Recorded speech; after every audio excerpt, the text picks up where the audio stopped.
Hi everybody, it's Peter's Arms, Griniflix Adventure 8. Welcome to another video. Haha, new gear. Leica have just announced the Leica Q3 43. And I've got the Leica Q2 reporter.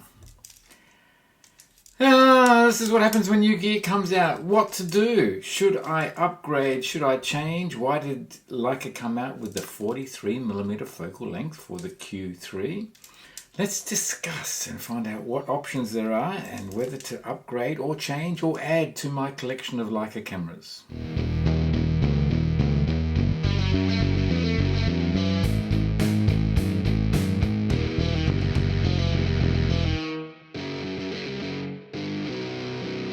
You may or may not know that I've been on a safari, Australian safari, my wife and I, travelling across Australia. We did something like 15,000 kilometers over 6 weeks, and I did use my Leica cameras for that trip, and there will be videos that come out on that. The announcement that Leica brought out the Q3 43 came out while I was on the trip. Otherwise I would have done this video earlier, but it gave me some time to review some of the videos that are already out there on YouTube, and also formulate my own opinions as well. So yes, so I have the Q2 reporter. I've had the Q2, and but when the reporter came out, I changed from the Q2 to the Q2 reporter because I just like the look of it. That's another key important point about photography. You know, the gear is obviously technical and functional, but there is also styling associated with the gear, and whether you find something pleasing to the eye as well as in the use of the camera as well, from a photography point of view. So yeah, I like the Q2. I like the Q2 reporter even more because of its looks, and that's the reason why I got the Q2 reporter and sold my Q2, the black one. I did also borrow a Q2 monochrome for a period of time. That was particularly when I was looking to either buy the Q2 monochrome or to buy a used, slightly used M10 monochrome, and the decision was to go for the flexibility of interchangeable lenses or whether to go for a fixed lens on a camera. I went for the M10 monochrome. Yes, so but back to this, the Q2 versus the Q3 43mm. I did do a video on exactly that topic. You know, should the Q2 or the Qs, instead of a 28mm lens, should it be a 35 or a 50? Or what would be my preference as far as lenses are concerned? My personal preference for lenses, and the ones that I use the most in my photography, or the focal length that I use the most in my photography, is 35mm and 50mm.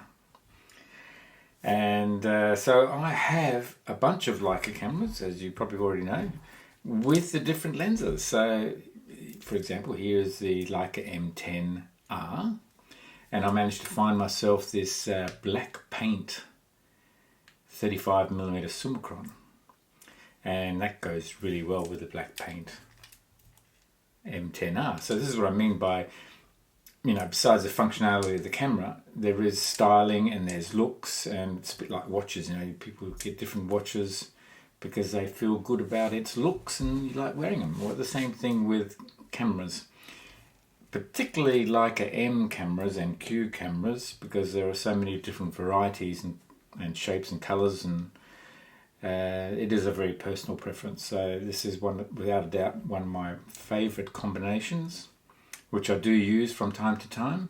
And you know, 35mm on the Leica M camera. Now I also use the 50mm, and I've got a Simulux 50mm f1.4 which I use, and I will use it on the M10R. I use it on my M11 as well. So 50 perfect, 35mm perfect. I enjoy using both lenses. Both have nice advantages and disadvantages, but that focal length is my favorite. So 28mm is not my favorite lens, but it is very suitable, I think, for the Q2, particularly with the functionality that you can go crop into the other focal lengths, 35, 50 and 75, and with the Q3 you crop into 35, 50, 75 and 90 as well. But 28mm, I've got a 28mm for my Leica M10 monochrome, and the great thing about that is the lens is so small. This is the f2. This is the 28mm Elmerit, so this is f2.8. I like the 2.8 version of this lens is because it's so tiny, as you can see. So we're back to that same dilemma. Well, not same dilemma. We got back to the same question. Q3 43mm. So it does answer the question I posed in my previous videos, and there'll be some links in the video as well to that previous video that I did. Of should the Q3 or should the Q camera come with a fixed lens 35 or 50? And it was an open-ended question, and lo and behold, Leica obviously listened to a lot of other people saying the same thing, and came out with right smack in the middle 43mm, which is basically the focal length that your eye and your brain perceives when you look at something. So I always knew that when it came to the great thing about 50mm was that again it's very close to that ideal perspective of what your brain normally sees. A little bit tighter, which makes it a really great portrait lens as well. 35mm is on the other side of that ideal focal length, but it's pretty close to it. So, and 35mm giving you that little bit of extra width to enable to photograph portrait, but also small groups. When I was at wedding photography back in my early years, 35mm focal length was the lens that I actually used for the entire wedding. 43mm on the Q3 43.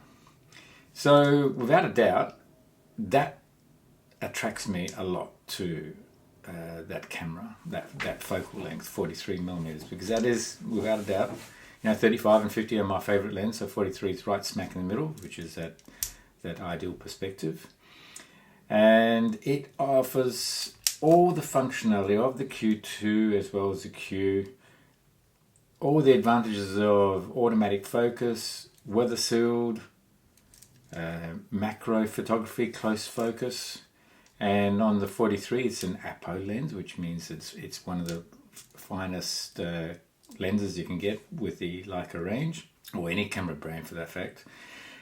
It's autofocus as an option, or fully manual, and also manual exposure or automatic exposure, aperture priority, shutter priority, or fully programmable. The Q343 is a very attractive proposition. I obviously have quite a few Leica cameras, and am I tempted to upgrade right now? I'm not entirely sure. I suspect I might wait a little bit, and probably waiting is a good idea right now, because even if you do try and buy one or put an order in, it could be some time before one actually arrives on your doorstep with the demand that there is for the 43mm. I think it's going to be a really popular camera, and I wouldn't be surprised if people hang on to their Q2s or the different versions of Q2s. There's been quite a few out there now, and especially if it's a limited release or version, you might find, actually that's probably what I'll do, is I'll hang on to my Q2 reporter, and then should ever the Q343 come out with a special edition, well, that might be something that I would consider having in addition to my Q2 reporter. With this recent trip that I did around Australia, the cameras that I had was the M11, and it was a 35mm Apo lens that I had on my M11. And I did have some wide angle. I did have a wide angle lens, a 16-18-21 Trioma lens, and I used that really only for nighttime photography.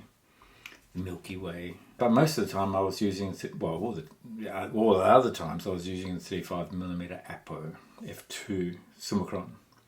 I did have my Leica SL3 and a new lens that I had got, which was a 100 to 400 lens.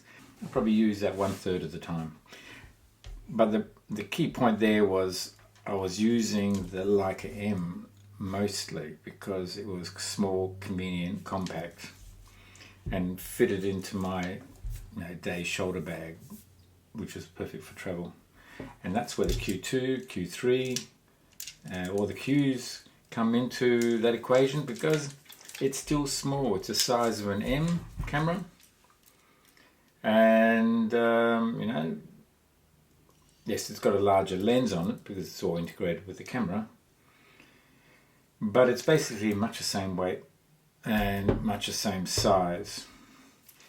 The advantage of the Q cameras, whether it be the Q, Q2, Q3, is that again, you've got manual and fully automatic. I'm a sucker for gear, and if the opportunity comes to pick up or to try out the Q3 43, I will definitely give that a go, especially to try it out. Whether I will be buying one immediately, I don't think so at this stage. We'll wait for a while before that decision is made, but I think the Q3 43mm is an outstanding camera. It's a great idea, and I think it's going to be really popular for Leica. Let me know your thoughts. Do you have a Q2 monochrome? Are you planning to get the Q3? I've listened to a number of YouTube videos, or seen a number of YouTube videos where people are talking about, do you have two Q cameras as just the main cameras that you travel with, a Q3 43 and a conventional Q camera with a 28mm lens, which basically gives you most of the photography that you're likely to do. The advantage of having two cameras with the lenses attached to both, and you're not interchanging lenses, is that you don't have any problems with dust on the sensor. Both cameras are weather sealed, and then when you have a certain scenario where you need to use the camera, you know straight away which one you're going to use, the 28mm version of the Q camera or the 43mm version. Anything with telephoto range that you want to get that bit closer, or even crop in onto the action, where you'd go for the 43, because already you've got the optical perspective to be closer to the action, and then you can crop in on that. If you want a more of a wide angle environment and not want to do stitching or move away from the subject, then the 28 is going to be a perfect lens. Yes, well, I welcome your thoughts. Do comment. It's great to be back home, and I'll be pumping out some more videos, both on photography, cameras, gear, review, etc. But there will be some videos on the trip that will be coming up in the next month or so. It does take a bit of time and a bit of effort to actually create these travel videos, a lot of work in fact. So I hope to get those out in due course, and in the meantime I'll be getting out some other material on my channel. So thanks again for watching. If it's the first time to my channel, you haven't already subscribed, then do subscribe, press notifications, you'll be notified when the next video is out. I welcome your comments. If you like the video, give it a thumbs up. That's how you support the channel. I have a number of companies that I'm affiliated with, and you can get discounts on those, any shopping online, and there are special discounts that those companies give to my viewers, that's you, and all those discount codes are on my website adventure8.com.au. Just go to the shopping tab, you'll see them all there. Thanks again for your support. Look forward to seeing you on the next video. Cheers, bye.